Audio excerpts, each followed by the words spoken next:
여러분, 안녕하세요. 전혀 상관없어 보이는 세계들이 하나로 얽히는 과정, 혹시 궁금해 본 적 있으신가요? 자, 오늘 우리는 아주 흥미진진한 여정을 떠나보려고 합니다. 물리적인 세계의 거대한 바닷길에서 시작해서 수십억 달러가 오가는 기업들의 과감한 베팅을 거쳐 궁극적으로는 비트코인의 미래 기술까지 쭉 한번 파헤쳐 볼 텐데요. 글로벌 지정학과 디지털 경제가 묘하게 교차하는 이 매력적인 시점들을 지금부터 명쾌하게 풀어보겠습니다. 자, 그럼 본격적으로 들어가 보죠. 도대체 호르무즈 해협이랑 비트코인이 무슨 상관이냐고요? 아마 대부분은 저 지구 반대편의 현실 바닷길이랑 눈에 안 보이는 디지털 자산이 도대체 무슨 교집합이 있지? 하실 거예요. 하나는 지정학적 요충지고 다른 하나는 코드로 이루어진 네트워크니까요. 그런데요, 오늘 이야기를 쭉 따라가다 보면 이 엄청난 간극이 어떻게 좁혀지는지 완벽하게 이해하시게 될 겁니다. 이 궁금증을 풀려면 코인베이스가 발표한 최근 2분기 보고서를 봐야 합니다. 지금 암호화폐 시장을 꽉 잡고 흔드는 건 사실 크립토 내부의 이슈가 아니에요.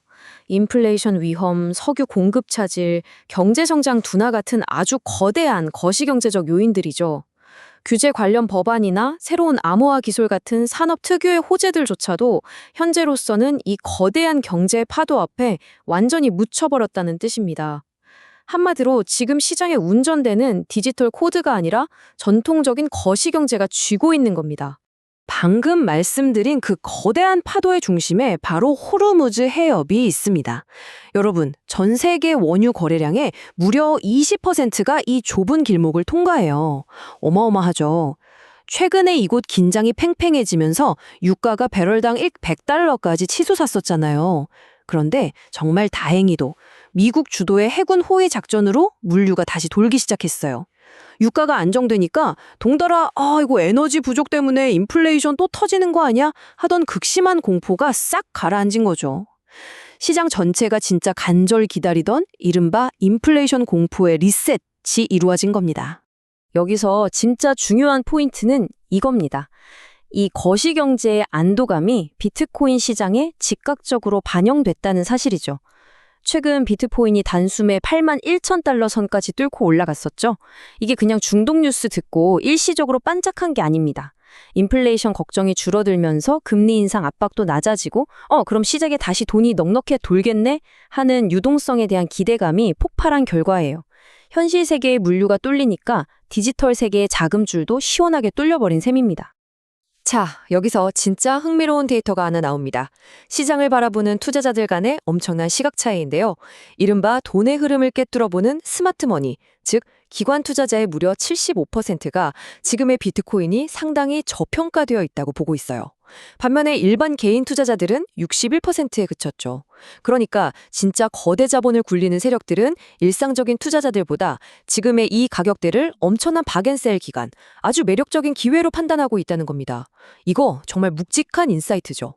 이런 투자 심리의 차이는 암호화폐 양대 산맥의 회복 과정을 비교해보면 확 와닿았습니다.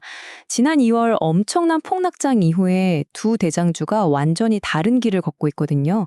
비트코인은 그 엄청난 불안과 공포를 털어내고 지금은 확실한 낙관주의에 안착했어요.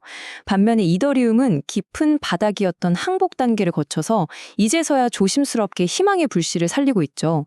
같은 시장이 있는데도 두 거대 자산의 심리적 회복 속도가 이렇게나 다르다는 게 참 재밌지 않나요? 자, 그럼 이렇게 넓은 거시적 흐름에서 조금 줌인해서 이 상황을 아주 제대로, 그것도 무서울 정도로 공격적으로 활용하고 있는 한 기업 이야기를 해볼까요? 바로 마이클 세일러가 이끄는 마이크로 스트래티지입니다. 이 회사는 올해에만 수십억 달러 규모의 비트코인을 쓸어 담았어요. 불확실성이 판을 치는 시장에서 남들 다 눈치 볼 때 뒤도 안 돌아보고 밀어붙인 이 단호한 행동이 지금 시장 전체 패러다임에 엄청난 파장을 일으키고 있습니다. 51억 달러, 정말 입이 떡 벌어지는 숫자죠. 놀랍게도 이게 마이크로 스트래티지가 2달도 채 안 되는 짧은 기간 동안 기록한 수익 규모입니다. 시장이 미친 듯이 출렁이고 계좌에 파란불이 켜지는 폭락 구간에서도 이 사람들은 쇼핑을 멈추지 않았어요. 결국 시장이 쫙 반등하니까 그 뚝심이 단기간에 이런 초대박 수익을 만들어낸 겁니다. 이게 뭘 의미하는지 아주 명확하게 보여주는 지표가 여기 있습니다. 분산이 생명인 탈중앙화 자산에서 단일 기업이 무려 3.9%의 지분을 쥐고 있다는 사실이에요. 전 세계의 네트워크 전체 물량의 거의 4%를 한 회사가 통제하고 있다? 탈중앙화라는 기본 철학을 생각하면 정말 어마어마한 영향력입니다. 앞으로 암호화폐 시장 구조를 이해할 때 이 기업의 존재감을 절대 간과할 수 없게 된 거죠. 이렇게 불도저처럼 매집한 결과 지금 마이크로 스트래티지의 금고에는 81만 8,334개의 비트코인이 쌓여 있습니다. 현재 가치로 따지면 660억 달러를 훌쩍 넘겨요.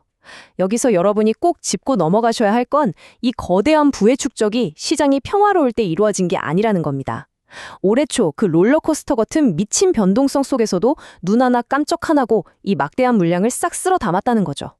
자, 이제 시선을 현재의 거대 자본에서 좀 더 먼 미래, 기술적인 쪽으로 돌려볼게요.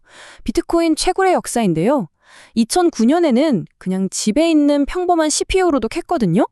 그러다 2010년대 중반에 그래픽카드 시대가 오더니 오늘날에는 전기 엄청나게 먹는 초강력 전용 채굴기, 즉 ASIC 장비들만의 피 튀기는 전쟁터가 됐습니다.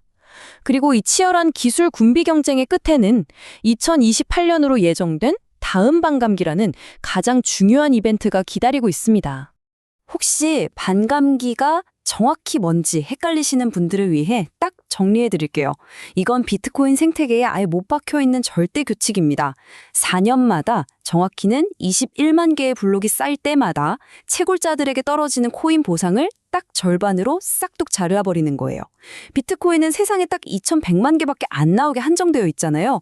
그러니까 시간이 지날수록 새로운 코인을 캐내는 게 물리적으로 2대씩 힘들어지는 겁니다. 누구도 마음대로 찍어낼 수 없는 이 시스템이 바로 비트코인의 가치를 지탱하는 핵심 엔진입니다. 바로 이 절대적 희소성 때문에 비트코인의 미래를 바라보는 시각이 아주 팽팽하게 갈립니다. 중립적인 입장에서 양쪽 이야기를 다 살펴볼까요? 먼저 강세론자들은 엄청 낙관적이에요. 비트코인이 금을 완벽히 대체할 거다. 현물 ETF 승인으로 돈이 쏟아질 거다. 무엇보다 2,100만 개라는 유한한 공급량이 최고다. 이렇게 보죠. 반대로 약세론자들의 경고도 무시할 수 없습니다. 수많은 알트코인들과의 치열한 경쟁, 여전히 시장을 짓누르는 거시경제 역풍, 그리고 결정적으로 언젠가 도래할 초고성능 양자 컴퓨터가 비트코인 암호 체계 자체를 뚫어버릴 수 있다는 치명적인 기술적 두려움입니다. 자, 오늘 해설을 마무리하면서 여러분의 호기심을 자극할 도발적인 질문을 하나 던져봅니다. 과연 이 2,100만 개라는 철옹성 같은 한정판 시스템이 필연적으로 다가올 양자 컴퓨터의 압도적인 파워 앞에서도 무사히 살아남을 수 있을까요? 2028년 반감기가 가져올 극단적 희소성과 미래의 양자 기술이라는 거대한 해일의 충돌. 이 창과 방패의 대결에서 디지털 경제의 미래는 과연 어디로 흘러가게 될까요? 생각할수록 정말 흥미진진해집니다. 오늘 준비한 내용은 여기까지고요. 다음 시간에도 세상을 움직이는 복잡한 이슈들을 아주 명쾌하고 재밌게 들고 다시 찾아오겠습니다. 함께해 주셔서 감사합니다.